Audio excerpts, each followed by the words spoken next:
Hola, and welcome to episode 33 of Word to Your Mama. Today, I have Karen Hernández, a community advocate and grassroots organizer. But I met her when we were both deep in the music industry. So the community advocate, grassroots organizer is something that grew out of the pandemic. We talk about meeting over 20 years ago under what currently is the Harry Potter ride, the evolution of friendship and how that is important, and how if it's worth it, you are willing to give that energy to someone. Being Mexican bitches in the music industry, how many times we probably cross paths at UCLA. The importance of checking on your friends. We talk about how black eyeshadow was used to pretend we went to Ash Wednesday, those adventures, and also just her transition out of the toxic music industry. So I wanted to preface this by saying this was recorded. This is June, right, when this comes out, but this was recorded in April. And if you listen to episode 20, Ritzy P, The Past and Mental Health, I'm Ritzy P, and you heard me, I was going through some shit and how I had to up my mental health and everything like that. Well, I'm still going through that shit. And when I get to the other side, I'm thinking maybe I'll do some episodes or whatever. But let me just, the gist of it is that some trash people in my life have returned, and all that shit that comes up because of that. And I'm dealing with that. So when I recorded this in April with Karen, while I was going through the beginning of the new phase of this shit, of this trauma that's coming back up, I was like, it really made me realize how dope my tribe, my familia are, right? They're just amazing. They support in so many different ways. And I was like, I need to tell those that are here with me now, that have been ride or die since day one, in so many ways that this person that came back has not. I was like, I really need to tell the people, give them their flowers while I can, right? So the theme at the end of this episode is with her, the part with her, the combo with Karen is, this is what it sounds like when cholas cry. Because, I just wanted to, I'm hoping you've had this feeling that when you see someone evolve and step in to have that agency and to be the person that you and so many others that love them and surround them always knew that the potential was there, it's a beautiful thing. And, to come out to the other side of shit, trauma that, let you be dope, but it didn't let you get to the highest level of yourself because the trauma kept you thinking you weren't good enough, you didn't deserve it and all that shit. So to see someone do that, it's a little selfish too, because you're like, oh, I'm validated in expending my energy on this person, right? Because sometimes you do and it doesn't work out, but it worked out here, and she's a fantastic person. So I wanted to let you know that you'll hear what it sounds like when cholas cry at the end of the episode. So, yeah, let's get into it. Record to the computer. Recording to the computers. Sweet. Okay. Thanks. All right. Let's do it. Thanks, Chola. Thanks of course for being on Word to Your Mama. This is exciting. This is something I knew from jump that, I would have you on if you were down, because not everybody's down. You know what I'm saying? Like, yeah, not everyone's down to do it because they're just not like that. Like, it stresses them out thinking about it, whatever. But it's recorded. It's not like it's live. Like, I'd understand if it's live, but, not everyone is is down to do it. But so first and foremost, because we are still in a pandemic. Yes, we fucking are. How are you? ¿Cómo estás? How have you been? You know, handling it as best I can, really surviving. B and I both got our shots last month in March. We lucked out with his mom's hospital had some extra doses that they called us. So feel better about that. But I'm still not really trying to be around people all that much. I've started to go out a little bit more to do some activist works, jail support stuff. But I'm still, double masked, like everything, like the protocols have not changed, even though I have the vaccine, Because you're smart and because you care about not just yourself, but fucking others. That's right. Yeah, that's what I'm talking about. And just to be sure, hopefully you guys all caught that. Her and B didn't jump the line, kids. They had the hookup. Yeah. For the extras overflow. They didn't jump the line. Let's please remember that. It's a privilege, but not, not the normal white privilege. A lot of other people. Yeah. They didn't pay a grip of money to. No. It's not like the last week's episode of Organized Crime. Right. Totally. So true. Stabler is back. Yeah. Okay, so you're doing okay. You're surviving. That's all we could ask for, right? Because it's crazy, and though we're coming out with, we have a new administration that's not perfect, but they believe in science and they believe in take care of people and stuff like that.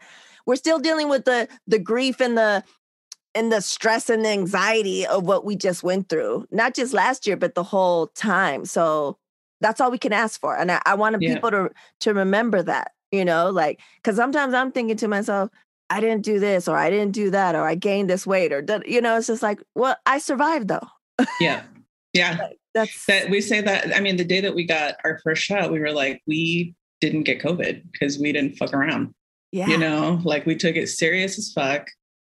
Had tried to talk to friends that didn't, and, sucked because I feel like it definitely impacted those friendships, but everything was done out of love and out of, making sure that you fucking care about other people and they don't die. I know. That's it. That was the main thing. And I think that's what people don't understand. I want to do all these things for you, for the people in my immediate family and my household, and for those that I love and care about. So anyways, so I wanted to, of course, start off of how we met. I remember, I think you were having lunch with Albert Agbayani and Mr. D, Derek Schaefer. When my office, when I just started, I think right when I just started, and my office was underneath Harry Potter now at Universal Studios. But I think that's how I met you. Yeah, definitely. It had to have been there because you had just started. I started at House of Blues in 2000. In May of 2000, they were having the CMA Awards, and you started 6 months later, probably.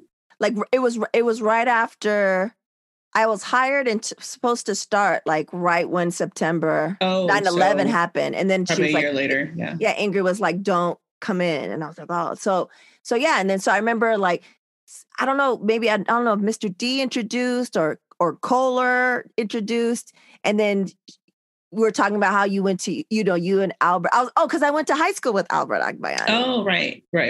But I really know him. And I was like, oh, shit. And then you guys knew each other from UCLA. And I was like, oh, shit, UCLA, Yeah, he was my roommate.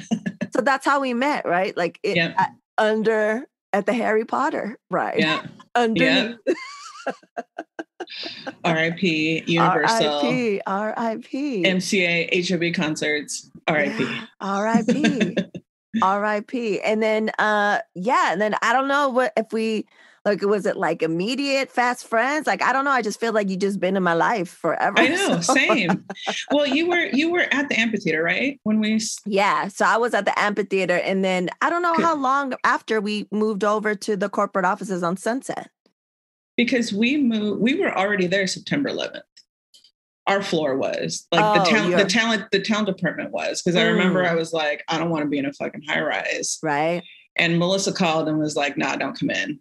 And we didn't know, she told us the next day when I talked to her that Mr. Bob Shea was supposed to be on one of those planes from Boston. Ooh. And we were like, she's like, I didn't want to say anything yesterday because we didn't know, but he overslept and missed his flight. Man. So it gives me chills. Yeah. But yeah, so we were already at the other building, because I also remember like that following couple weeks, like they started laying a bunch of people off. Remember? I don't remember. When did you move over to the big building? 6255? Yeah, the Motown building. I don't know. That whole time is like a blur. Like I remember, like yeah, it is a blur. It's a blur. Like I remember I was there, but in the office at Universal Amphitheater, which turned into the Gibson, which is no longer there. But you could look it up and you could see the structure. A lot of amazing shows there. And I don't know, was that a week? Was that a month? I don't. Right. It might have actually been January or like end of the year. Now that I think about it, because I remember marketing, you guys hadn't moved over till, a little bit later. I don't know why we moved over so fast, but we were on the 11th floor. And I actually worked in that building before I started to work for House of Blues. I worked for a production company called Van Ness Films as a researcher and production secretary. Oh. So they did biography and like a bunch of shows for AMC. Oh. Yeah. So I was like, oh shit, I'm back in the same building. But it was cool because I knew everybody, the what was the cafe downstairs? We call it the poison tree, but it was the people tree. Remember? Yeah. Yeah. So, okay. So we became friends, and then, so there's a lot of memories that we'll get into. But one of the main things when I was thinking of like, what I want to talk to Karen about, couple of things. One is the evolution of friendship, because I think you and I are a great example of the evolution of friendship. And then another one is transitioning, like how your transition from leaving the music industry and those types of things. So, but first and foremost, our friendship, it was, I think it was a lot of different elements, but I think I feel like we gravitated towards each other because we were, Mexican bitches up in the, in the white world. And then like the UCLA stuff. And then we were just talking about the other day that we probably went to the same. Oh, for sure. We were at the same parties. We had to have been at the same parties. Because Karen went to UCLA, but it was like Aaron and I went to UCLA because her cousin, who's my cousin, Drew, was the basketball manager. So we would like hang, because, we went to Long Beach State, which is really a commuter college. It's not, we don't have, there's dorms and stuff, but like, it wasn't like we had to like, you don't live Fraternity on campus Row or whatever and stuff like that. So we would hang up there all the time, especially because he was the basketball manager. So he had these like legendary parties, Super Bad 1 and Super Bad 2, all the basketball players and all this stuff. Like it was ragers, like what you think of like college times in the movies, like it was like that. Yeah. So you had to have been there. Oh yeah, definitely. I mean, this was the UCLA basketball championship years too, Like, yes. The O'Bannon brothers. That was like I couldn't believe it. I mean, started school there and always felt like, first year, big fish, big pond, little fish. And then, I just was like so overwhelmed by everything that UCLA had to offer. And then I started going to these, like you meet people in the dorms and you start going to these parties and you're like, oh shit, this place is fucking dope. Like everything about it, like it wasn't, I don't know. I wasn't expecting to have like that sort of college experience because I still had a boyfriend at home. I was commuting kind of back and forth on the weekends on occasion. But I loved it. I loved every minute of it. And you lived on campus for the first part?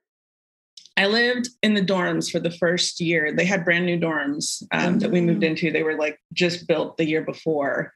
And then at the end of that year, the following year I was in the dorms again, and like I had a double. Like usually you're in a room, a triple.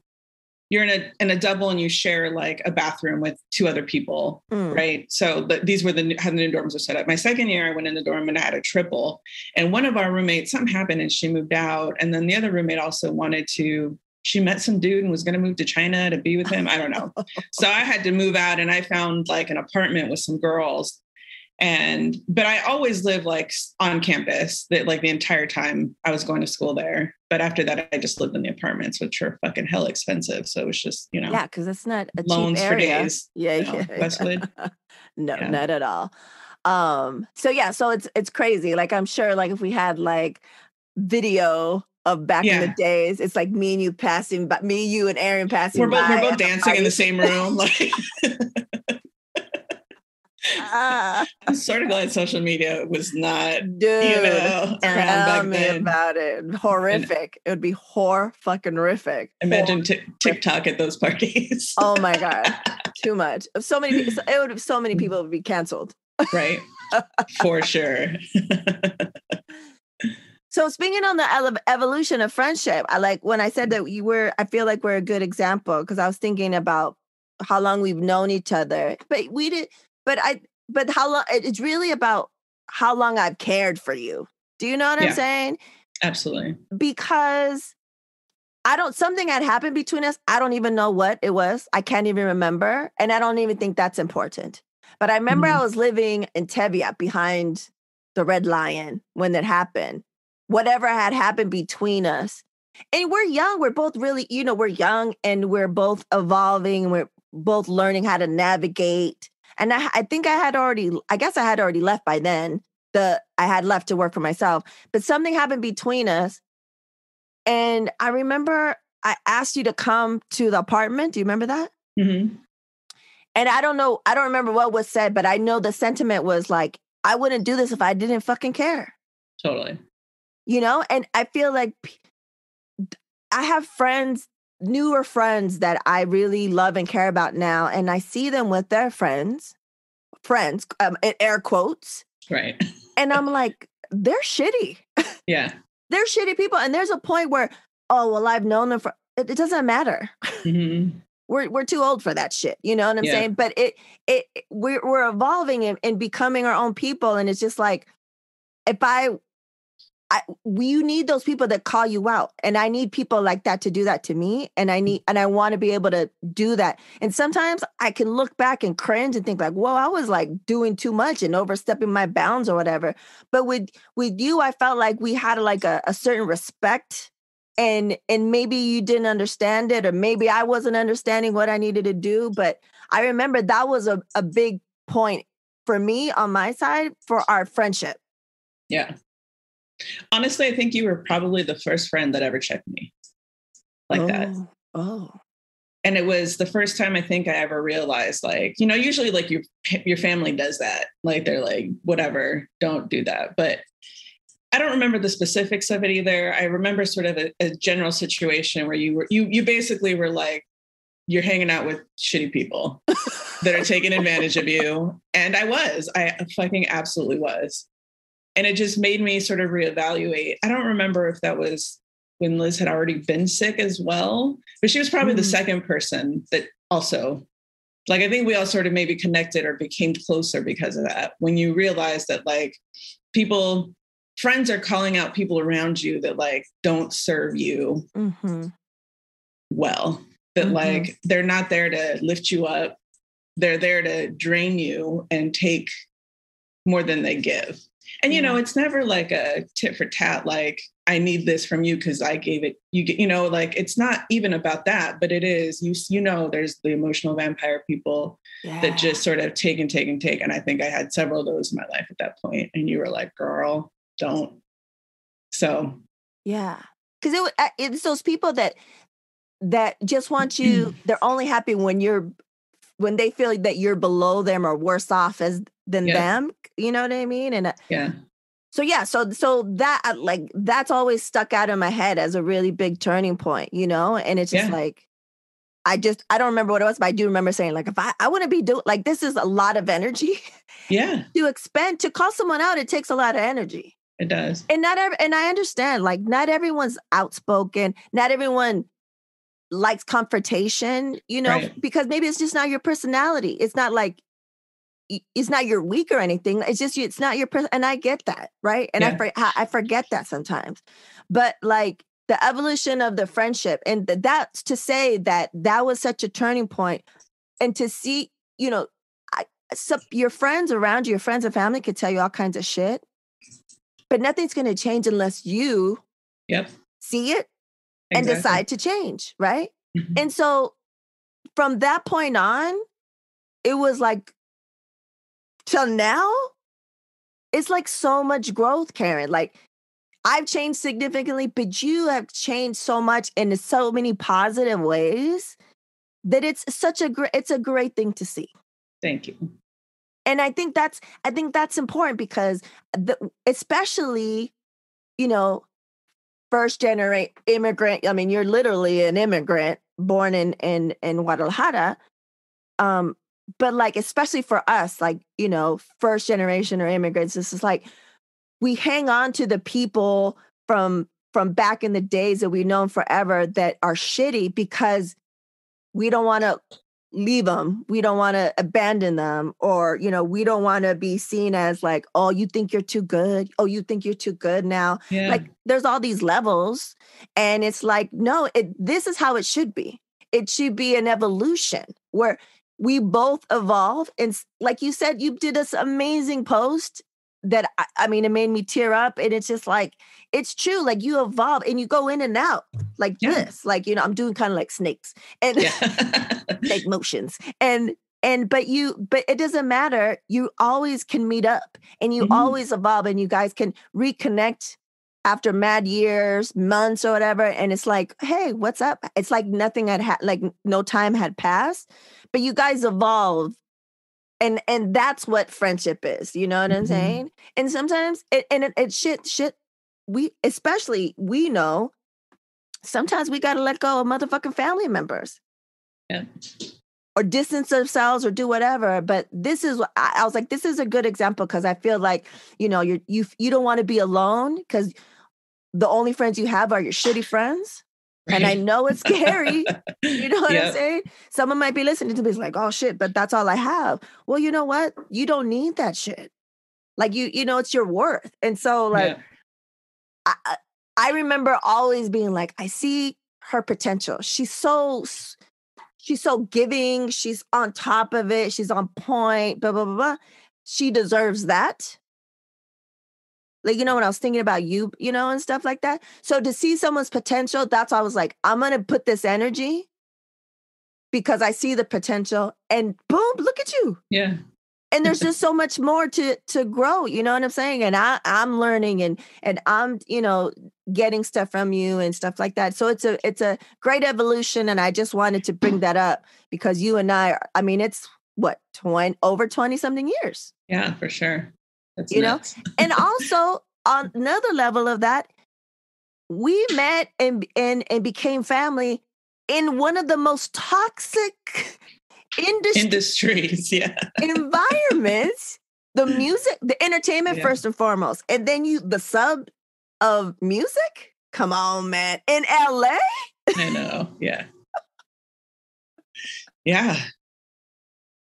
And we knew from jump, that we had like kindred spirits. And before we get into other stuff, I just wanted to, bring up a couple of things, some adventures.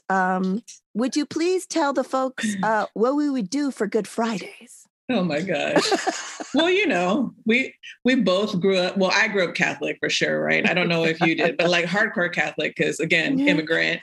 Yeah. Like I had to go to church every Sunday with my family growing up. And then when we started getting to like teenage years, my parents were like, they always wanted to go to the 8 a.m. mass and shit, and we were just like, no, we're not getting up that early. So my older brother and I would be like, we're going to go to the evening one. And then we wouldn't go. He'd drop me off at my friend Michelle's house. He'd go kick it with his friends. We'd swing by the church on the way home, pick up the pamphlet.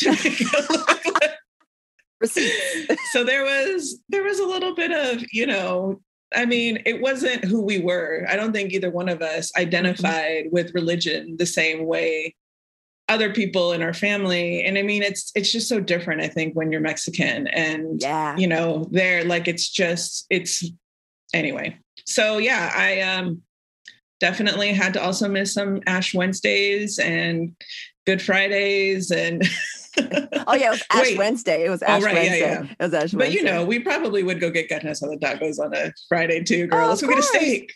It's going to be empty. There'll be no line. And there wasn't, But yeah, we and then the other thing that's sort of unfair also about the music industry, I mean, the way some religions get extra days, holidays, and different things like that, like, they sort of recognize that, like, whatever, the Catholic holidays, Christmas, shit like that. But there's just so many times where all these people get like all these extra days. And I'm like, let's tell them we're going to church so we can have a long lunch. Let's tell them we're going to go get some Ash Wednesday. Go to that church down the street on Sunset. No. That's what we told them we were going, but we did it. Because to put it in perspective, we had switched over from Universal Amphitheater, like Universal Studios, literally Universal Studios, to the high-rise office on Sunset, which was in the mix of all the shit, and then Amoeba was down the street. Yeah, that I don't know. Was the theater already was it already ArcLight? Yeah, ArcLight. Yeah, ArcLight was there. Cinerama Dome was there. Yeah, like it was literally a couple of blocks away. Mm-hmm. And we hardly ever took a long lunch. You're just not allowed to in the music industry. Yeah. And if you're even 5 minutes late, you get shit for it. And it was just like the perfect day to just be like, we're taking a long lunch. We went to Amoeba, we went everywhere. And then before we walked in, oh shit, we don't have any Ash. And I'd like dig in my purse for my makeup and some glittery black crosses. Ashes. Go back upstairs. And like, even when you do get real ashes, people sometimes are like, what's that? What's on your head? Your head's dirty. But I totally got called out by Kevin Morrow. He was like, is that glitter on your head? He did? I didn't know that. Oh my goodness. Oh yeah, girl. He called me out. No, he was looking a little too close. Probably. He got you at the right angle where it just like the windows were open. It was all sparkle. What did you say? I don't even remember. I think I just was mortified and was like, no, it's real. It's not glitter. Deny it. You don't know my church? Yeah. It's the sparkly Catholic church. Sparkly ashes. Amazing. So many of those work adventures. Yeah. So let's get into, how was it? You were working in the music industry, then you left. Then from there you went to Howard Rose? What do you mean? No, I mean, that's still music industry, from House of Blues. Oh yeah. So I'm thinking of what happened after House of Blues. You went to Howard Rose? Yeah. So I was working at House of Blues concerts in the talent office. So I was like a talent assistant to two talent buyers. And they had, I think, 8 venues between the two of them that they booked, like big ass venues, and Universal Amphitheater. And it was just, Melissa Miller and Larry Vallon are probably the 2 best mentors I think I ever had. But then she left the company, and we got, there was like a transition of like, things were going to get scary. I kind of thought I might be losing my job. You know what I mean? Like we moved to the big office, and it was just like, especially after Melissa left, I really felt like I didn't have too many allies there. Like I had liked working with another woman who was super independent, and she challenged me and uplifted me and taught me, was just like, I mean, she was just awesome. And so the one thing that, I think the reason why I ended up working for Howard is because when I sat at Larry's desk, and he would call for Larry every day. And the one person Larry told me never to put on hold was Howard Rose. Oh yeah. And he's like, and whatever he asks you, tell him you'll get it to him in a minute, or what, like, do not ever say, don't decline anything in any way. And I never did. I was like, hey, Howard, like, just, anything you needed. But thankfully I didn't have to like play because I usually had whatever question he had an answer to any question he needed, or Larry was always close by. And I think that made an impression on him because a lot of people didn't like him. And so he had hit me up and was like, I'm looking for a young agent in my office. Would you Howard consider? Rose hit you up directly? I didn't know that. Yeah. Howard and Veronica, they both called me together and said, we're looking for a new agent. At the time, I didn't realize that Steve Smith, who was the agent in his office at the time with him, was retiring.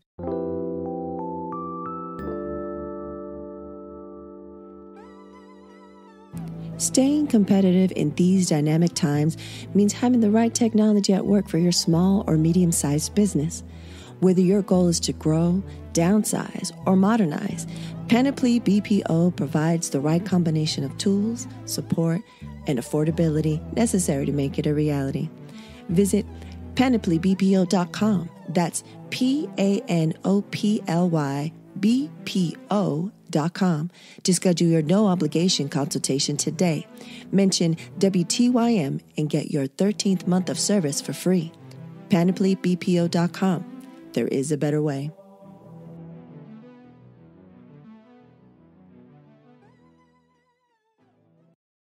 So I think it was like they wanted to bring me in, see if it would work out. And then Steve would felt comfortable announcing his retirement and he left. So that's sort of what happened. And yeah, I mean, I talked to him on the phone once. I went and interviewed with him and he offered me the job on the spot. And it just brought me so much joy to go back to House of Blues and be like, I'm leaving Peace to out, work for Howard fucking Rose. Yeah. Who everyone's scared of. Yeah. Yeah. My first day, I don't know if it was I think it was my first day ever. Or maybe when I was interviewing. I don't remember which day, but I remember they were working on something for Howard Rose. And, I'm like new into the industry. I just come from working at Hits Magazine, which is a music industry magazine. And I remember they were like all afraid and be like, okay, if anything comes for Howard Rose, like this is like this same thing, like do not mess around. Like it was that fear instilled from jump. Sort of like Ari Gold, right? Totally. Totally. But actually not quite as nice. I mean, he was actually great to me. I never had that experience with him. I saw it happen to other people, but it never thankfully happened to me, You were never at the other end of that. No. And I feel like that I wear that like a fucking badge of honor. Oh yeah. Yeah. And I'm not sure. I think I just probably lucked out, to be honest with you, but yeah. And then after that, after that, so I was working for him and the acts that we had were Jimmy Buffett, Elton John, Stevie Nicks, Chicago, and Boss Skaggs. And we didn't have Fleetwood. So Stevie was only working with us every now and then when she wasn't on tour with Fleetwood. But then there was like, the whole collapse of the economy happened, 2008, 2009. And Howard just decided he didn't want to keep any act that didn't make over $1 million. So he fired everybody, including me. Not really fired, but, was just like, yo, this is, I think he just, he's a real hardcore finance person that understood like what was coming and just didn't want to take the risks of that.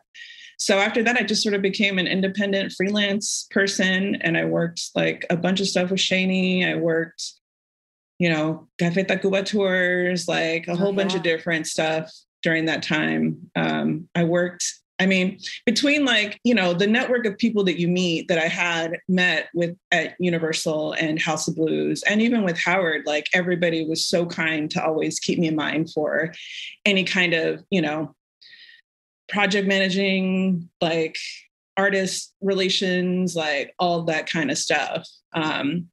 And then I think it was like 2010, 2011, my friend Danny Johnson hit me up and he started working with this DJ named 12th Planet. And he's like, I need help. Can you help me like get this business going? Like, we need a lot of work. He's getting a lot more activity. And that was like right when, quote unquote, EDM was starting to, it was just dance music in general, started getting bigger. And everything had shifted from like, there was a point where it was like Britney Spears, Eminem, Destiny's Child. And then it turned a little bit more, like hip hop stuff, Jay-Z was really big. Like things were just going cyclical a little bit. And then all of a sudden it was just dance music. Mm-hmm.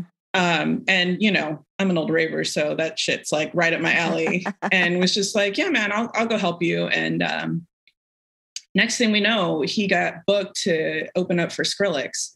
But nobody knew who Skrillex was at the time. So he was doing this tour called the Mothership Tour. And that just blew up. And that was cool. But, you know, things didn't work out on that side of things. Yeah.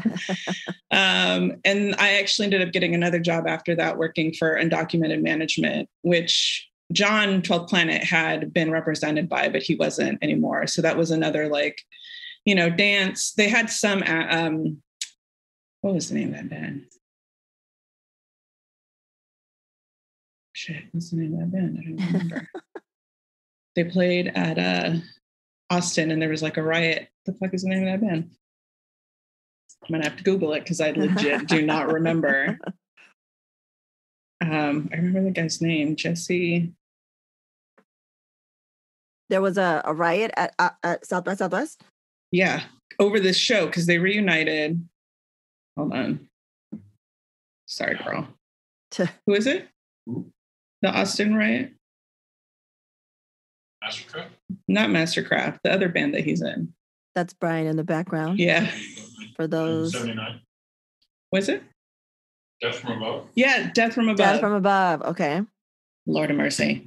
So yeah, I think when I was working at Undocumented, like that was the biggest act they had at the time. And they reunited and it was like a really big deal. But the two of them were also they'd started another DJ collective called Mastercraft. And who else was with Wolfgang Gardner? I don't know, a bunch of, you know, dance acts that like were always getting booked at EDC and stuff like that. And just like, that's sort of the local flavor, I think. And it started to happen, like every major city just had a big surge of like electro, dance music, bass music, like all kinds of stuff. And then I left there in, I think at the end of 2014, 15, something like that. No, 2012. 2012. I don't know. Anyway, there was a transition. I was there for a couple of years. And then I was working with Lawyer Bula for a minute. Oh, yeah. Yeah. And with Shepherd and doing some stuff with Z-Trip and with whatever, just kind of like I was sort of kind of doing that independent thing again for a short while. And then a friend of mine from UCLA had another company called Dexstar, and he hit me up if I wanted to come work for him. There's these two DJ women who were named Nervo. They're twin sisters. Oh, they are terrible. They're the worst. The worst. I didn't know it at the time, but I discovered it within 6 months of being there. Yeah. And it was honestly like, I think my experience with all of those companies collectively, like, again, I think the last time I really ever even felt championed and supported, like fully, like you're a fucking rock star, you have potential, not you're a rock star, but you have potential, you have the ability, you know what the fuck you're doing. I trust you.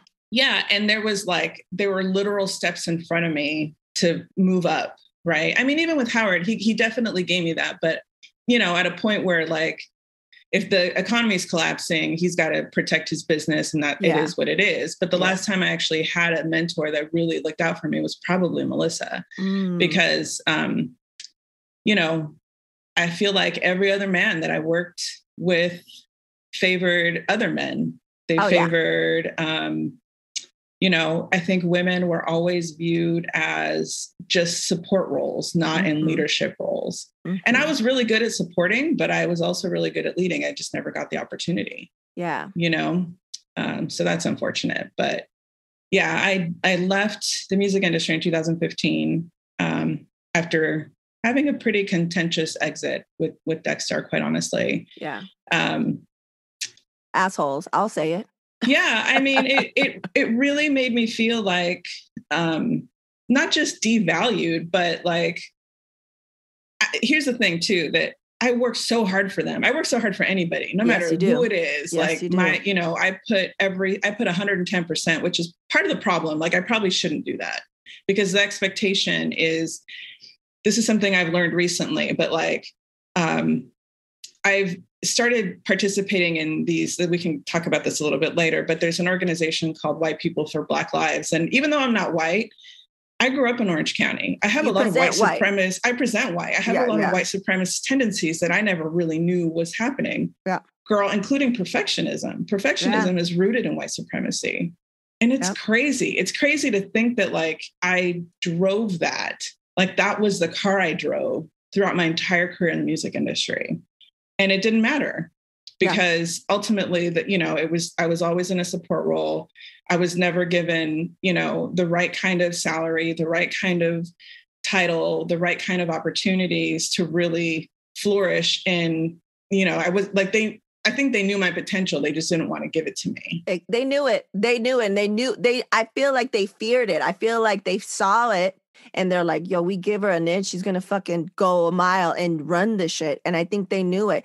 And you're doing the most and giving it all and they're treating you like shit.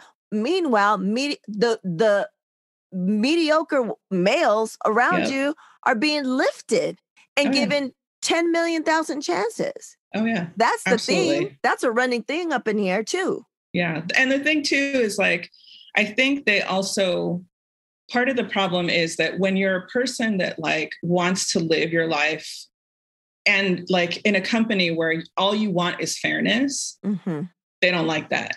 No. Because it's not about fairness. It's about preference to them. You know what I mean? And if I'm not the person, if I challenge or question, you know, a directive of, you know, we're talking about a tour or we're talking about this, like on top of all of that, none of these companies had an HR. I mean, other than House of Blues. Yeah. So there's all kinds of bad behavior happening and you can't report it to anybody. Yeah. You know, there's nothing you can do. I mean, not to say that like HR is the end all be all, but at least having an outlet for like, you see how mistreated people get on a daily basis, especially women in the music industry. Yeah. And it's not cool, you know, and men just get away with it and they know they can. And it's just that cycle repeats over and over again. Yeah. And I would call it out and they would get mad at me. They would get mad at me for it. And I feel like I would get punished for it by staying in a support role. Like that was what they did. You know? Totally. So the transition, I think I want to talk about, did you lose people? Because another thing that happens is, you know, you're in the music industry, you're at certain levels, different companies. People are your friend when you can give them something, when you can get them on the list, when you can get them merch, get them whatever. So for you, I know you had a lot of, you know, genuine friends that were still friends now, but did you see that personally, where as soon as you were out, completely out, did you see people fall off? Oh, yeah. Yeah, most definitely. But I think I cut people off. Like there were people that, you know, like the catalyst, I think, to all of this was honestly, like I had started dating Brian and he was so supportive of everything. My fucking long hours, having to travel, getting paid no money, like supporting me through that, helping me through all of it, listening to me come home every day and just fucking bitch nonstop about how awful everything was, asking his advice, offering advice. And there was one day that I came home and he just said to me, I want you to come home and tell me you had a good day. Oh, yeah. Like, I just want to hear you say that. And I just cried and I was like, shit, like I'm punishing myself. Like I'm putting myself, this relationship, I'm like, you know what I mean? I mean, it certainly caused a lot of problems. I think with every relationship I had, I couldn't sit in a room with somebody and not look at my phone 75% of the time I was there, you know, or do whatever. And it was just like, I knew there needed to be a change. And I knew it was almost like I could hear you, girl, in the back of my head, like, fuck these people. Well, anybody that's ever challenged me and been like, this isn't worth it. Like, this isn't worth it. These are fucking vampires that are circling around you, that are taking from you and not giving what you're putting into this that you deserve. And it was really, really hard because at this point I've got 15, 16 years in the music industry and it's my identity. Yeah. Like that's the thing. Yeah. This is all I know, you know? And I sort of just like, you know, Brian was like, move in with me. We'll figure it out. Like there's another path for you. I don't know what it is, but we'll figure it out. And I trusted. It was so hard. It was so hard because but I knew it needed to happen, you know, and I was scared shitless to do it. But I just was like, all right, I trust in this. Let's see what happens. Go. I was letting go. It was a huge step for you, Karen. Yeah. For anyone in the music industry, if they want to admit it or not. But you were admitting it. And I think that's what probably helped you because you admitted you're just like, I don't want to, but I try. I feel like you saw that you had tried and tried and tried. Yeah. But it kept spinning you back out. No. For nothing. Yeah, I just wasn't, there was no reward for it. Like there was it was constant chaos and it was constant just emotional drainage, you know, where it just eats away your soul. And and I was working for people that like do really well. They were very, you know, clients that like, I'll say it, Steve Aoki. I mean, he makes a lot of fucking money. Yeah. I got paid shit. Yeah. To ask for a raise, they laughed in my face. Literally, right? Like literally. Yeah. They told me they couldn't afford it, but then I would see the expense reports because I did all that shit. I would see how much money they spent in Miami. I would see how much money. And, you know, at this point, I mean, I know it's all business. It's not, you know, it's, what do they say that it's friend business or show business, whatever that dumb analogy is. But I mean, but that's the thing though. I still saw them hiring their friends. And I'm pretty sure that the dude they hired to come in and replace me got paid more money than I was making. Of course. Yeah. Because he's the bro. So you finally made that move.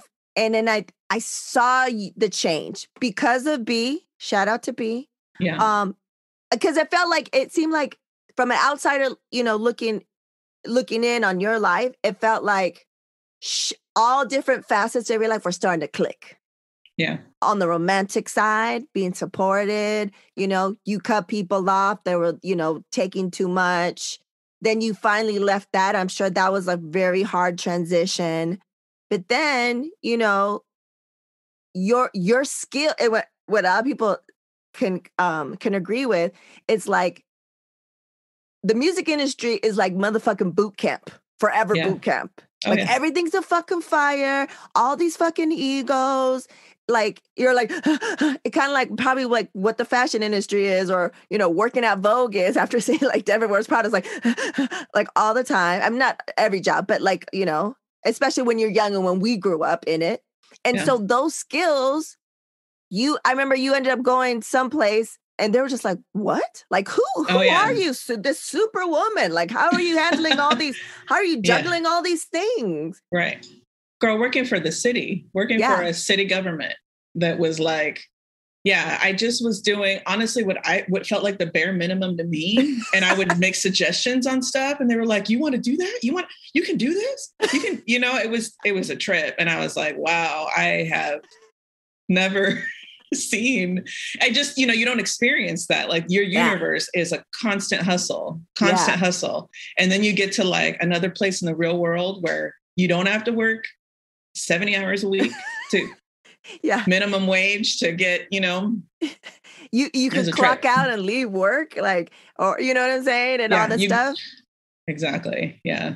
So then you have the different jobs. Then you finally get with the last company you were with, pandemic, and like, you know, it's important. But I kind of just, because I want to get to where you're at now, the transition of, you know, you're being so happy. You're like, girl, I remember you're like, oh, they said that, you know, I've been working so hard that I could take some days off or I could work from home. And then I got bonuses. And then I was like, what?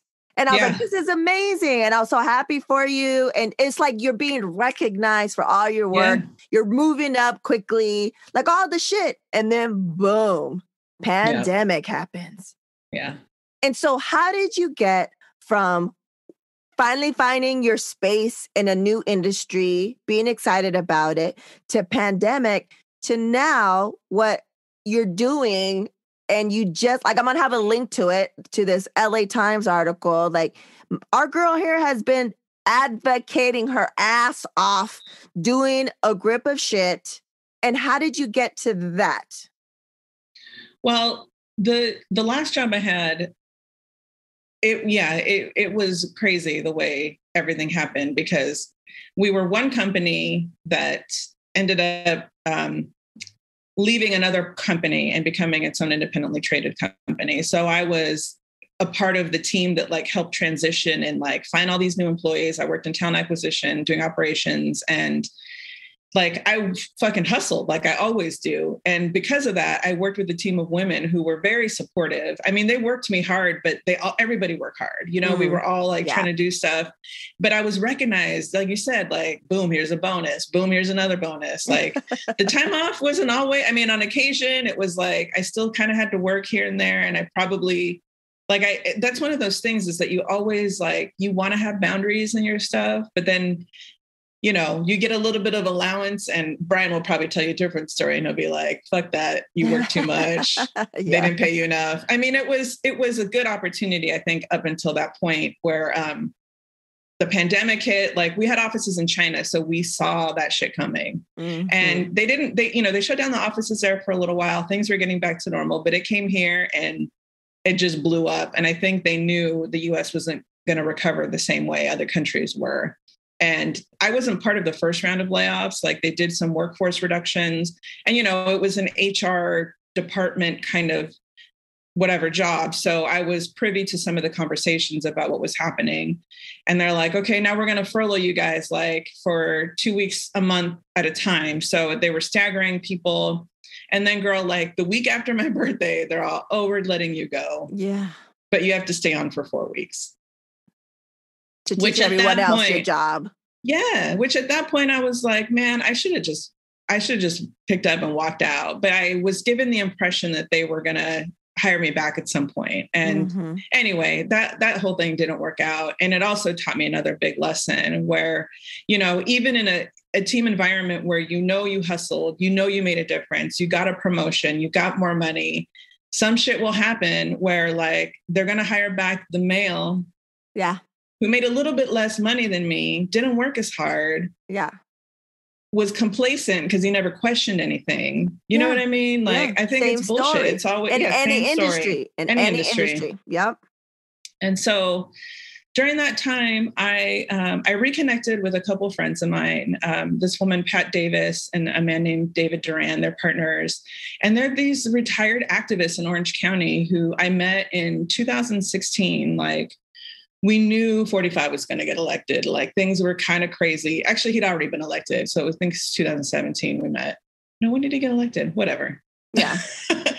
And there was like this ACLU. Yeah, there was an ACLU initiative called People Power, where they were like, you know, I mean, police violence has been going on forever. Yeah. And I think that was probably shortly after Ferguson had happened. And so they wanted to have community groups reach out to local police departments and reach out to them about like the use of force and, you know, just kind of, so I met up with them at their house. We did this like online training together. We were like, she's like, we got to go to the police department in Anaheim. Nobody volunteered, but me and her partner. And I mean, Anaheim at that point was like the 7th deadliest police force in the United States. And I just moved here. I mean, not that I didn't grow up around here, but it was like crazy to see how fucked up it is here. And it just kind of started from there. But like, because I started working, I wasn't as involved in the advocacy. Like I tried to, you know, meet up with them every now and then, work on some stuff. But honestly, like, I mean, going to UCLA, that was like the heyday of, you know, Proposition 187 and 209. Like it was the first time I ever protested. It was the first time I became aware of a bigger thing than me. Like we got to help people, like as a society, we got to build policy. We got to build power to make sure that like, you know, I mean, this has been going on, you know, for too long that it was just, I just remember like being at UCLA and thinking like, I need to do this. Like I had friends of mine who a couple of them went to high school with. One of them, his name is Alberto Retana. He actually works for Coco in South Central. And, you know, he was one of the first, like you know, I don't know how you realize you're woke in like 1993 or 94, but like he was, you know, he was like coming to me. And when I was at UCLA, I was part of a student organization that like book concerts on campus. We had a film program. It was just entertainment type stuff. And we got a lot of money from student government, like as part of our budget. And so a lot of the organizations that didn't get that money would come to us about like co-sponsoring something. And he would always come to me and was like, you got to give the Black Student Union this money. We got to give the Asian Pacific Islander group this money. Like everybody needs this money. Like we got to pass it around to everybody to make it fair. And I always did that. And it was, I think the first time I had experience with like, this is what we have to do. Like we have to recognize everybody to make sure that like everybody can move in unison together in a path forward. And so, fast forward to getting laid off from this job during the pandemic, and I reconnected with Pat and Dave. And I had seen that somebody had started at People's Budget Orange County. So what also happened at the beginning of the pandemic was George Floyd, being murdered by Derek Chauvin.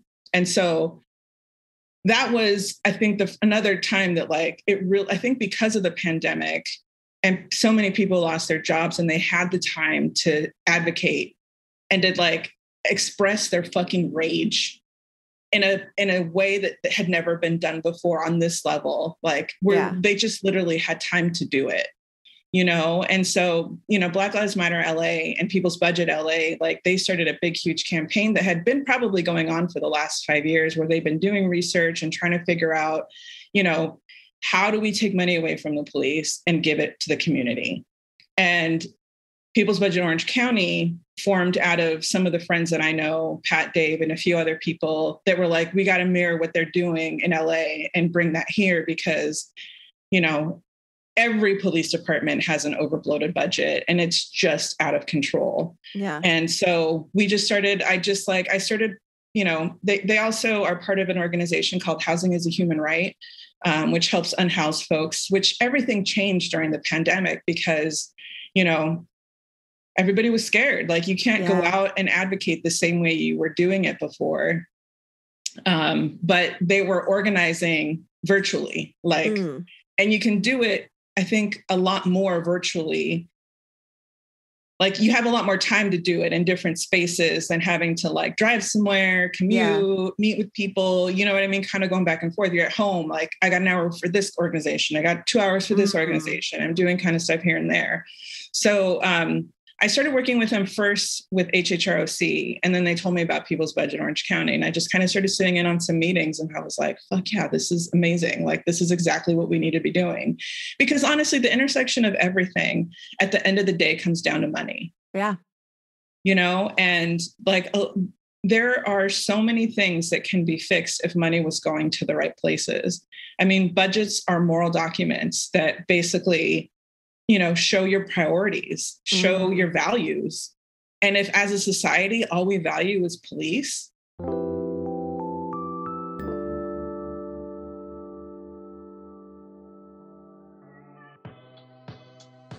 Have your kids been in a house playing video games in your space way too long? Now you can get them outdoors and still be social while social distancing at the skate side after school and group skateboarding classes. Skate students get to improve their skating and decompress after a long day or week of school. This program is awesome for beginners to get started or advanced skaters to take their skills to the next level. Go to theskateside.com and learn about our COVID-safe programs in Santa Monica, Culver City, Glendale, and South Pasadena. That's theskateside.com. The Skate Side. More kids skating.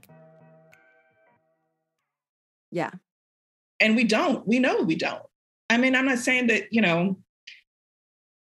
I don't know. I'm not going to stand up for any police department or police officer in this conversation. Yeah. Because I know there's people that are like, not all cops are bad and, whatever. Yeah. That's fine. But the ones that are bad aren't being called out by the ones that are good. Yeah. And that's the problem. Yeah. So, I started working with them and another organization also called Transforming Justice, which they're kind of like an abolitionist group. it's really different. Like the folks in LA really talk about abolition on a level that is very non-restrictive. Like that's their demand. They want to do away with the carceral system. They want to do away, like they want to abolish police. There are systems. These systems were set up at a time where, you know, they were basically set up for slave labor. Yeah.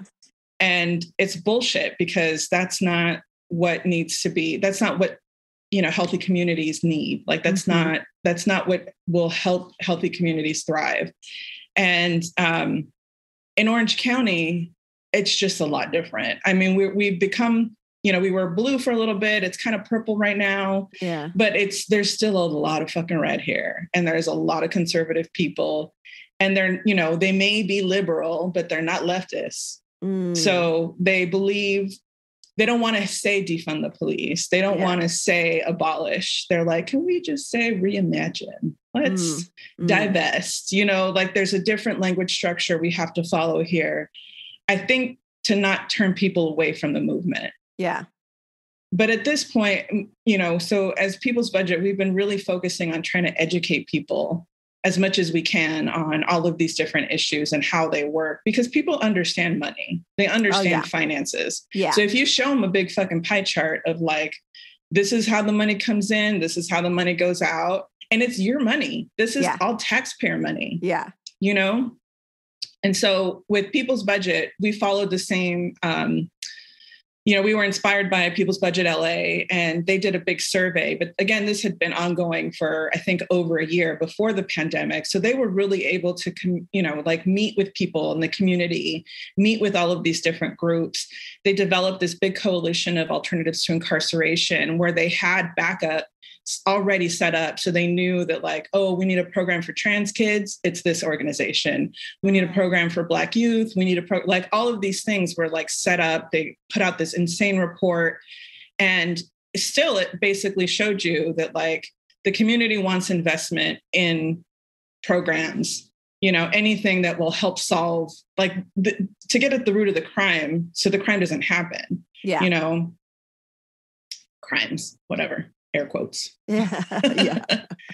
And a lot of those programs, unfortunately, don't really exist in Orange County.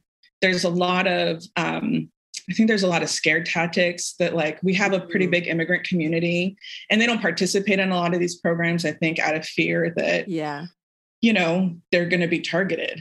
And anyway, it's been a challenge, but we were able to get over 1,000 people, which is, according to Melina Abdullah, when I sat in a meeting with her last week with People's Budget LA, when we were telling her our story, she was like, that's a lot for Orange County, which was great. You know, they probably had like 100,000, but still it's something. I mean, it's the first time it was, you know, this started in June.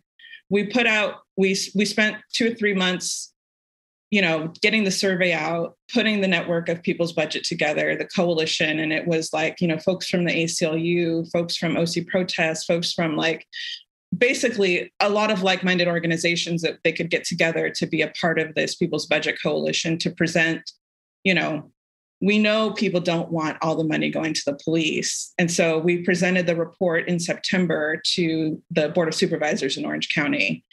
And it was an amazing experience because we did it as a collective organization. Like everybody had a piece of the report and we just went up there and we read it. Nice. And it didn't make a difference, unfortunately, in that moment. But I think, I don't want to say it didn't make a difference. It didn't impact the way they voted on the budget.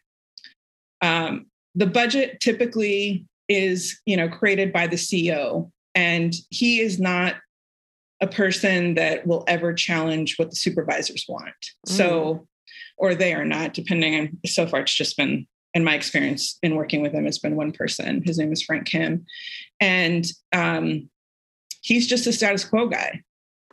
And most budgets, like even within corporations and other people, like your budget increases a little bit every year for each thing, but they're also taking away money from stuff. They're taking away, the only reason they didn't take away money from the healthcare agency this year is because of COVID. Yeah. Yeah. You know, and they got federal money from that as well. But like, there's also been a lot of controversy that they have been approving all these contracts without public input. but they're using the COVID emergency, air quotes, as an excuse for that to happen because they haven't been presenting them at Board of Supervisors meetings and stuff like that. And so, again, we're just like, as People's Budget, we're just advocating, showing people, talking about all of these things, letting them know, where the money's going, where it could be going. Also teaching them how to advocate at the Board of Supervisors meetings and, being able to give public comment. Right now, we're really not recommending people go there in person because it's really dangerous. They don't enforce masks inside. They don't clean the stuff in between the microphones in between speakers. And like, there's a crazy group of, extremist Trump supporting people that have been in this space for the last at least since last May. So there have been like crazy altercations outside. And like in May, what happened was Orange County had the mask mandate put in place and all these anti-maskers they're all Trump supporters. It's the same shit. I don't even say his name. Sorry. 45 supporters had, they all showed up basically calling for the resignation of Dr. Nicole Quick, who was the county health person at the time. And they said her phone number, her address at the Board of Supervisors meeting. She was getting death threats. She needed to have security in front of her home. So she just resigned. They put this other dude in his place. And just this Tuesday at the Board of Supervisors meeting, those same people, over 180 people showed up at the Board of Supervisors meeting this week to complain about a vaccine passport that isn't even a thing. But anyway, but it's there's the way a lot of these other people move within the same space that we're advocating for, we have to be really careful with. I mean, me personally and the groups that I work with, we know we don't want to be in the same spaces as them because there have been altercations between people that we know. They target, a lot of the Black activists and the Black leaders in Orange County because there's not a lot of them. And I think they feel that they're easy targets, unlike in LA, you know what I mean? Yeah, totally. So would you say that one of the benefits or the silver lining, if you will, that came from the pandemic is really getting you back into activism and getting you part of, Karen is also part of Postcard Bitches, which we discussed because I had T.I. on here on episode 11, the whitest, blackest. And she's the one who started, but Karen is part of that group too. And then, Karen simultaneously was also doing all these other things, and she's just been more and more involved. And, maybe it's a turning point in your life of what you want to do. One thing we talk about here all the time, and people are probably tired of me saying it, the nonlinear career path, because it's true. Yep. Mm-hmm. Sometimes life just directs you and opens the door, shows you something, because like you said, which, it makes sense because I didn't know that part. And I know you well, is that how it, kind of just all starts back from UCLA organizing days. And so it was always in you. You've always, you know what I'm saying? And then now you're here. I have to say that my experience, all of this is driven by my experience in life. I came here as an immigrant. We overstayed our visas. We had a president that gave us amnesty. I grew up in Orange County around a lot of privilege. I don't think that a lot of the same people that are experiencing this, coming here as an immigrant to America, will probably have the same opportunity. Yeah. Everything is so much more difficult. Yeah. And I'm very aware of the fact that I need to help make it easier for people like me. Yeah. Because or else who's going to? And it's every experience you go through in your life. And sometimes you don't even realize, what you're carrying with you that is going to impact a decision for a piece of something that you want to advocate for. And I have to say, specifically with the nonlinear career thing is I was trying to stay linear. I stayed linear for a long time. And then I was like, man, fuck that. And then I was like, okay, I think I can do this. Like, city government's cool. Maybe I can do this. Well, maybe not. Maybe, oh shit, town acquisition's cool. I can totally do this. Yeah. But also realizing that like you're capable of so many different things. Yep. You know, and then getting into this space and doing all the different things that I'm doing, I've also become like super fucking anti-capitalist. And I'm like, I don't want my labor to go towards a fucking company that's going to profit and not help their community. Yep. You best believe I've all of a sudden, you know what I mean? Again, it's all these experiences of things. And if I didn't have all of this shitty experience in these jobs that like, imagine having, you know, great jobs that pay well, that take care of your people. Like very few of us have ever had that experience. Yeah. You know, there's just, because companies don't want to take care of their people. They want to take care of their profits. Profits over people, when it should be the other way around. So I that's why I was like, I wanted to have you on here since jump, because you are definitely part of my familia and part of my tribe. But especially at this point, I feel like there's a lot of people that could be listening that are coming to terms with a huge shift in the direction of their life, in their career, what they want to do, be passionate about it, making different types of decisions now, because like you said, we've had the time. We couldn't go to work. We didn't have a job. Jobs were taken away from us, especially if you're in the music industry or entertainment industry, live music, live events, and you had the time to reassess. And I feel like you're a great example of like you said, all the shit. You wouldn't be at this point if it wasn't for all the shit, the good and the bad. Yeah. So let's get into questions from the audience. Oh, shit. All right. So this is questions, comments, excuse me. I'm renaming it questions, comments from the audience. Sure. So the first one, it's not really a question. It's just kind of a statement. It's Daft Punk LA Sports Arena. I was sent a picture. I was included. So I don't think it was the Daft Punk LA Sports Arena, but he says, not sure if that photo is from there or not, but that was one of the best nights ever. And that's from Danny Johnson, aka Danny United, Vice President of Little Empire Music, who you talked about in your journey. Sure did. With 12 Planet. Yeah. So I don't think, there's a lot of shit that we did together that I don't remember, but I don't think I went with you to Daft Punk. You didn't. Right. Well, so it was something else that it was a different Marissa, but that's why. It's because you're brown, girl. It's because I'm brown. I see you, Danny United. Oh, I see you. I'm just kidding. Okay, next question. I'd like to ask Karen about her love of ska. Who were the first bands she saw play live, and who are her favorites? This is from our episode 3 guest, A Word to Your Mama, Mr. Kohler. That is correct.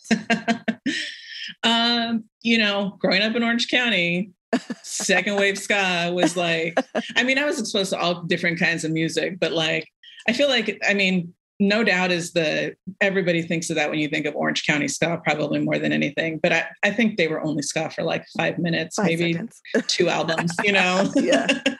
And then not.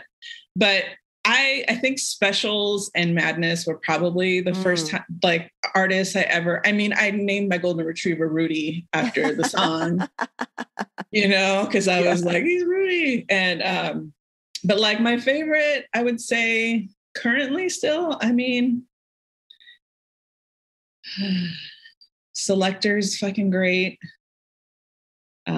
Slackers are awesome. They did a little Valentine's Day like live stream during the pandemic, which I had the best time listening to. I miss live music, but like I was glad to still see some of that stuff, Yeah. Yeah. I mean, Specials is probably my number one forever. All-time favorite. Right. Yeah. When they were united and played Coachella and all those, I went to all the shows. It was amazing. Cried every time, skanking, crying. Shit, that might be what the name of your episode, Skanking and Crying. Yeah. It's going to be on my tombstone. Watch. Next one. What's her advice for being a badass bitch? Like, she is fierce and kind and strong. I want pointers. This is from episode 11, Lisa T.I. Jenkins, The Whitest Blackest. Oh, man.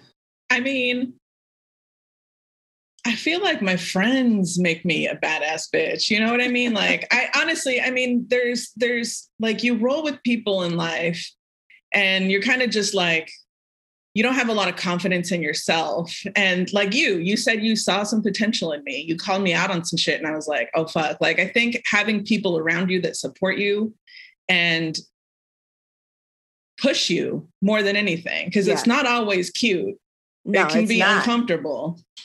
But like, you have to be able to move past that and to understand that that's part of growth, you know, like even when the first time I ever went to therapy was after Liz died, and I did not want to go, but I was borderline having a really bad alcohol problem at that time that I don't think I really talked to anybody about, but it was uncomfortable. I fucking hated it, but it helped me through it. You know, and it's just one of those things, like it made me better for it. And I don't know, I guess it's just, I guess sometimes too, being in Aries, I'm a little more fearless in some of my approach. Like my older brother will always, like, he posted a photo on my birthday of me. He was like, told a story about how I've always been his, I've always been his bodyguard, like his protector, because there were kids that would pick on him because he was all scrawny and little. And I was like, I would see that and I would just go up to him and shove them. Apparently, I cracked like 2 kids' heads. My mom had to pay the bills for. Yes. I broke some girl's nose as a child. Yes. That's another reason why we're friends, bitch. That's another reason why. I don't like seeing. I'm a protector of my people and of my friends. I'm like super fucking loyal. And, you know, if I see somebody getting hurt, even if it's somebody I don't fucking know, I will stand up and say some shit. And I think a lot of people have problem with that. Like, again, you were talking about, there's people that don't like conflict. It's easier to turn or do whatever. But like, we've obviously seen, especially over these last few years, that like, film the police. You see somebody being pulled over, you film that, you help somebody, like that kind of thing. That's been my mentality, I think, obviously, since I was like 5 years old. Apparently, because your mom has the bills. Oh my gosh, yeah. But yeah, I don't know. I mean, I'm not sure what kind of, I guess that's all I would say is be true to yourself. Be true to yourself and, you know, fight for other people. Yeah. But I think what you said is real important. It's not cute. It's fucking hard as fuck. It's uncomfortable as fuck. So, you know, it's not a quick fix. It's like, you got to do the fucking work. Yeah. Okay. Next one. How difficult was it coming to the States? Did she experience any racism? Because from what I see, all her childhood friends were white.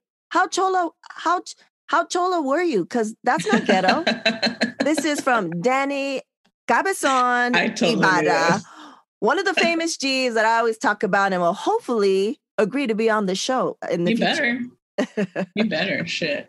I mean, I don't remember coming here because I was real little. I mean, I think I was like 3, maybe 4 years old. I remember, but like, you know, I mean, La Habra is Orange County, but it's North Orange County. It's bordering LA County. And the neighborhood that we landed in was mostly white people at the time. People like to call La Habra now Guadalajara because there's a lot of Latinos. But Guadalajara, that's a good one. I mean, I think also I don't remember, like I came here not speaking English, right? So I just started in school and like, honestly, the only like the friends that I made, this girl Carly and my friend Tasha, like didn't speak Spanish, but they were both real fucking shy. And I think I just bullied them into being my friends. They're like, I don't know what this bitch is saying, but fuck it. I know. Vamos a jugar, ándale. Like, just, you know, like, let's go swing, like just yelling at them. Let's go. And they just did. Because we talked about this before. I'm still friends with both of them. Oh, that's and cute. How we just like, they were like, I know that they were like literally the 2 shyest people in that time. My mom even remembers, she's like, yeah, they were so shy. And you were just like, let's go be friends.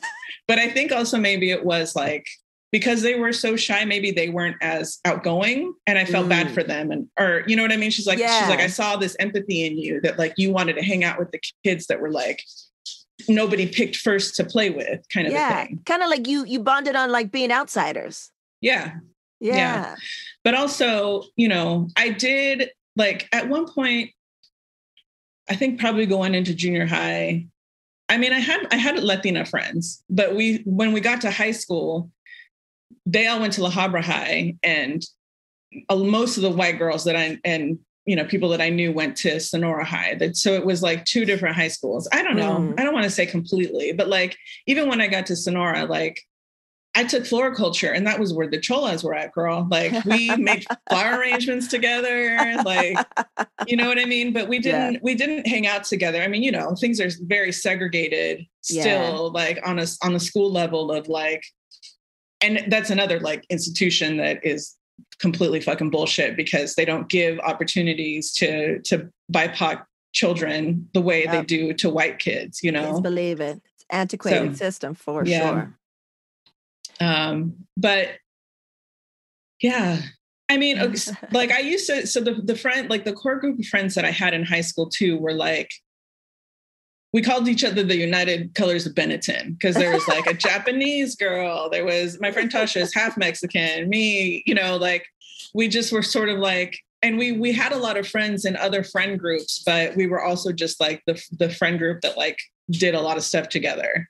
But yeah, I probably wasn't until I got to college that I was like, there was a much bigger pool of culture and exposed to different races. And you know what I mean? Where I was just like, but it was still also very segregated, even in college, you know, like. Yeah, for sure. UCLA, for sure. Yeah. And that's funny you say United, you know, States of Benetton or whatever, because that's how it was for me. So another, you know, thing that we have in common. Okay, the last comment I have says, let her know that I'm her biggest fan and muy proud of everything she's accomplished and especially excited to see what awesome things she tackles next. And that is from your lover. From Brian Hill, who you guys heard in the background earlier, and who she said, you know, really was like, yo, like I want you to come back and come in and from a day and say you had a good day, and B is good peeps. Yeah. So that's a nice way to. That's my baberoni, as I like to call him. Baberoni, too cute. Okay, we're limited on time, so I'm not gonna ask all of them, but I'm gonna ask a couple. Okay. Of the not so rapid fire questions, the AKA slow as hell questions. Let's do the easy one, the top one. 3 words to describe yourself. I think I said loyal already, like probably fiercely loyal.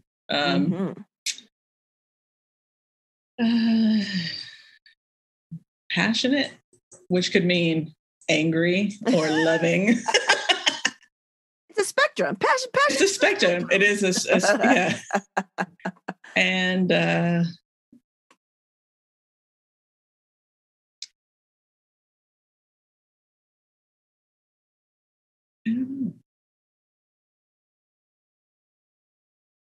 I've thought about this since I've been listening to your podcast. And every time I'm like, oh, when somebody says something, I'm like, yeah. And then I'm like, what about me? I don't know. Loyal, passionate. Kind, I guess. Yeah, for fucking sure. I concur. Okay. What's the best piece of advice you received? Probably from Mr. Brian Hill. And that is to do what makes you happy. That's right. You can't go wrong. You can't go wrong on that. Okay. Because we love music, we met in the music industry, I got to go with song to get you hyped when you need it. Oh, man. I've thought about this one too. And I was like, I'm going to make a playlist. Because there's different songs. Like I remember listening to T.I.'s episode and she was like, you know, has like a different song for a different something or other. But I don't know. I think probably like the one song, oh God, there's so many. But Rage Against the Machine, Take the Power Back. I'm feeling that. Like that's what's driving me right now. Nice. And you know, it's funny you said playlist because I have in my notes that I was thinking I should make a playlist of each person from every episode their song. Because there'll be there'll be like, you know, a lot of overlap, but there'll be some diverse shit. on there. So I'll get to that someday soon, and I'll let you guys know. I'll have a link. Hell yeah. The last question is a new question. And I'm always messing around on how do I say it so I don't have to say the whole thing all over again. But let's call it the WandaVision question for right now. Okay. And since this is only the second or third time saying it's the WandaVision question that a chat member from Fat Man Beyond with Kevin Smith and Mark Bernardine asked. And it brought everyone to tears when they were telling their answer. But we don't have to tear up if you don't want to. It says, so I have it here. Past, fictional, real, or present, past or present, fictional or real. Who would you want to bring back to watch TV with you, a la WandaVision?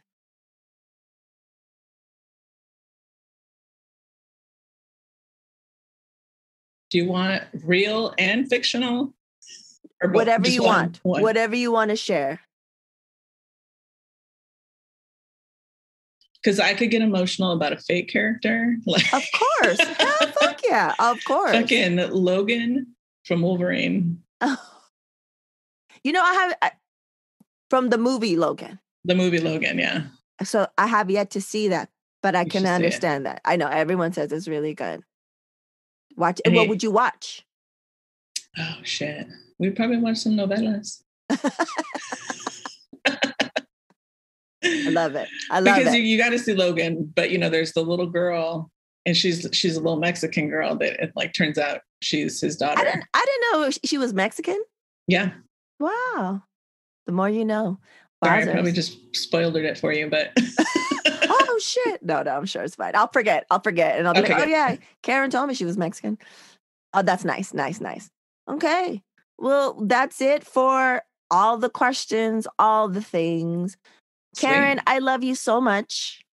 Girl, I feel the same way. I didn't want to cry. Family. Oh. But I'm tearing up. Oh, ready to pee. Thank you for having me. I just want to say thank you for being my friend. And for being family. And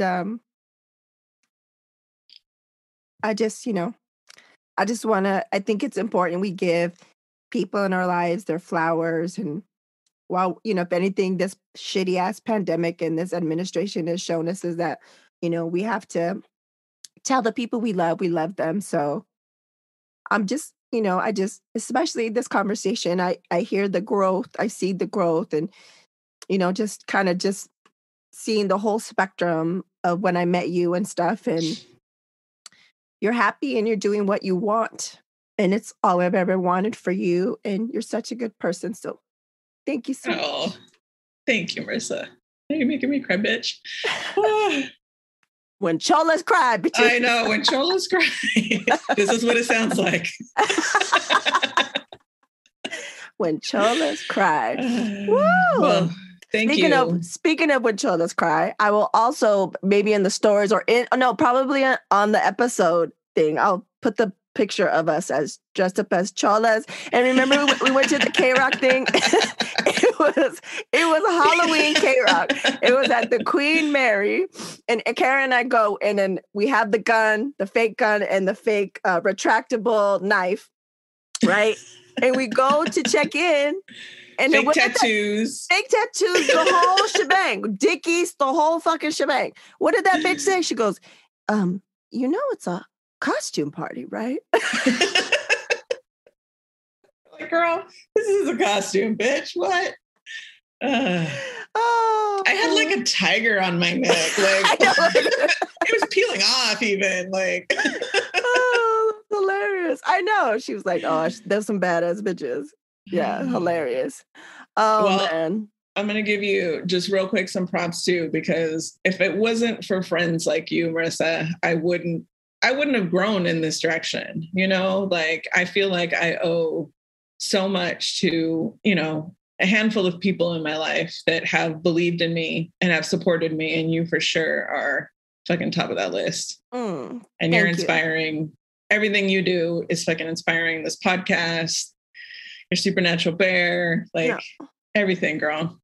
Well, I'm so proud of you and I love you.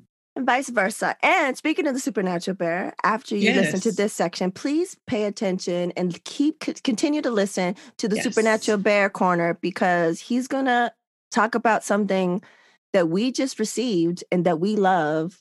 And that's fancy chola salsa. I forgot to talk about that part of my career, but yeah. Oh no, it's going to be talked about in the next section. Please believe it. He already knows. He's like, oh my God. And because we just got some that we haven't had in a long time. We just got some. And what size is that container you gave us? 32 ounces. Girl, that shit's almost gone. We just got it like a couple of days ago. That shit is almost gone. And that's just between me and the Supernatural Bear. So yeah. That makes me happy. It's that fucking good. Mission accomplished. Yeah. So thank you so much. Thank you for the salsa. Thank you for your friendship. Thank you for being on this podcast. Yeah. Love you. You're the best. Love you too, girl. Thank you. And now introducing the Supernatural Bear Corner. Supernatural Bear. Yo, what's up, everyone? It's me, SMB16, and today, in honor of my Thea Karen special episode, I decided to talk to you guys a little bit about Fancy Chola Salsa. That's just a sneak peek of what's happening soon. Stay tuned! Anyway, it is so good. My mom actually said once that she could drink the juice. Like, I'm not saying just a little shot. I'm saying like an entire glass, people. That's how good that salsa is. And you can order some now if you want, I believe. You can order some now. And I have a little song that I hope, dear Karen, if you're listening to this, you will like. And this song is called Fancy Chola Salsa. Fancy Chola Salsa. Fancy Chola Salsa. Fancy Chola Salsa. Pa' mojar. Fancy Chola Salsa. Okay, that was the song, and I hope you guys really liked it. Thea Karen, if you need any, singing or anything, my mom and I will be very welcome and very honored to do a small little jingle for Fancy Chola Salsa. And I hope you guys like the song too. And that's pretty much it. I mean, check us out on Patreon and stuff. And follow our social medias posts. And yeah, see you guys soon.